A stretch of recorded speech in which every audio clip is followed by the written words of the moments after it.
નમસ્કાર મિત્રો, હું છું સંજય ગણાત્રા અને સ્વાગત છે તમારું મારી યુટ્યુબ ચેનલ ટાઈમ ટુ ટ્રાવેલમાં। આજે હું તમને લઈ જઈ રહ્યો છું ગુજરાતના એક અદ્ભુત સ્થળની સફરે, અને આ સ્થળ છે કચ્છનું સફેદ રણ। તો તમે પણ તૈયાર થઈ જાઓ મારી સાથે કચ્છના સફેદ રણની મુલાકાત લેવા। ભુજથી વહેલી સવારે નીકળીને 80 કિલોમીટરનું અંતર લગભગ પોણા 2 કલાકમાં કાપીને આપણે પહોંચી ગયા છીએ ધોરડો। આ છે અહીંનું બસ સ્ટેન્ડ અને પાર્કિંગ એરિયા। મિત્રો, આ સ્થળ સરહદી વિસ્તારમાં આવતું હોવાથી BSFના અંડરમાં આવે છે। આથી સફેદ રણમાં જતા પહેલા તમારે પરમિટ કઢાવવાની રહે છે। આ પરમિટ તમે ઓનલાઈન પણ કઢાવી શકો છો તથા અહીં આવીને ઓફલાઈન પણ કઢાવી શકો છો।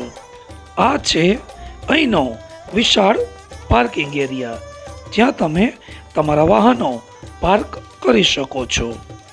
આ પાર્કિંગ એરિયામાં તમને પીવાનું પાણી તથા ટોયલેટ જેવી સુવિધાઓ પણ ઉપલબ્ધ છે।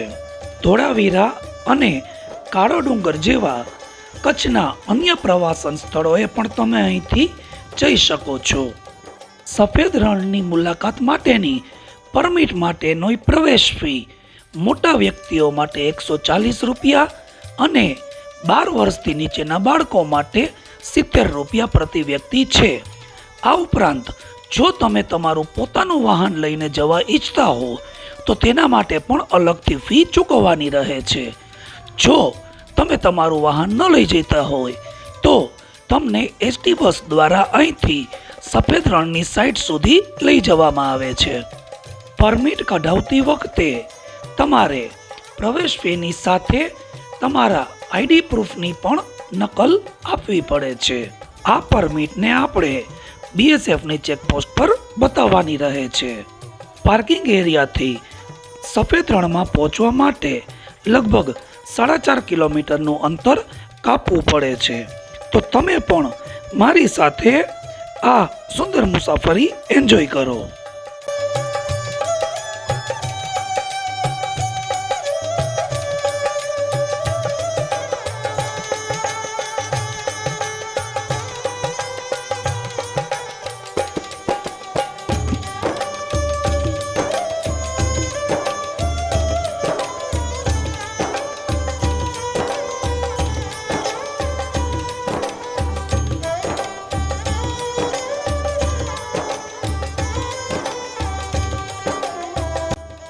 મિત્રો, આપણે સફેદ રણમાં પહોંચી ગયા છીએ અને આ છે સફેદ રણનો ફર્સ્ટ લુક।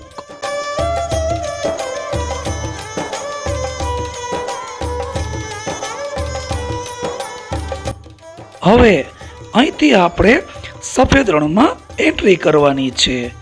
અહીંયા તમે જે જોઈ રહ્યા છો તે અહીં આવતા પ્રવાસીઓ માટેનો સેલ્ફી પોઈન્ટ છે।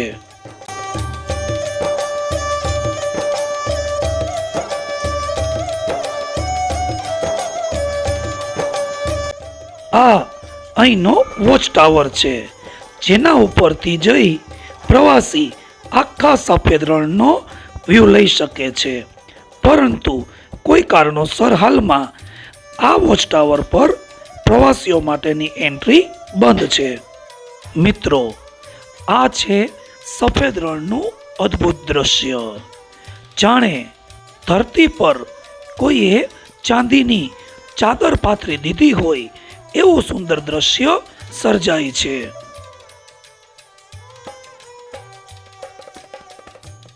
અહીં વાગતા સ્પીકર્સની સાથે તમે ગરબાના તાલે ઝૂમી શકો છો। નજર ન પહોંચે ત્યાં સુધી દૂર દૂર ફેલાયેલા સફેદ રણ વચ્ચે તમે ચાલવાનો આનંદ માણી શકો છો।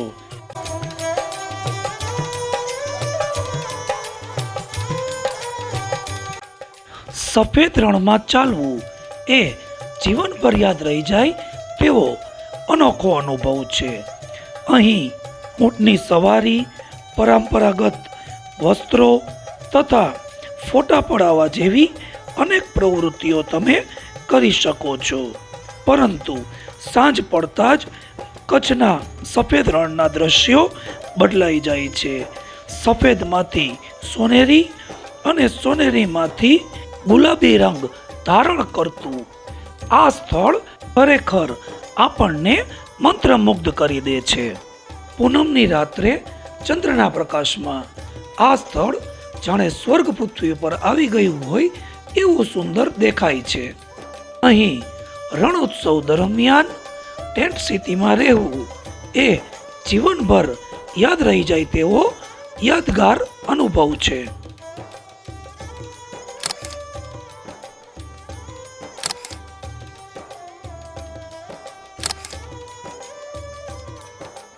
કચ્છના સફેદ રણની સફરનો આ વિડીયો જો તમને સારો લાગ્યો હોય તો લાઈક કરજો, શેર કરજો અને કોમેન્ટ કરજો તથા મારી ચેનલ ટાઈમ ટુ ટ્રાવેલને સબસ્ક્રાઈબ કરજો. ફરી મળીશું નવા વિડીયો સાથે. ત્યાં સુધી ગુડ બાય.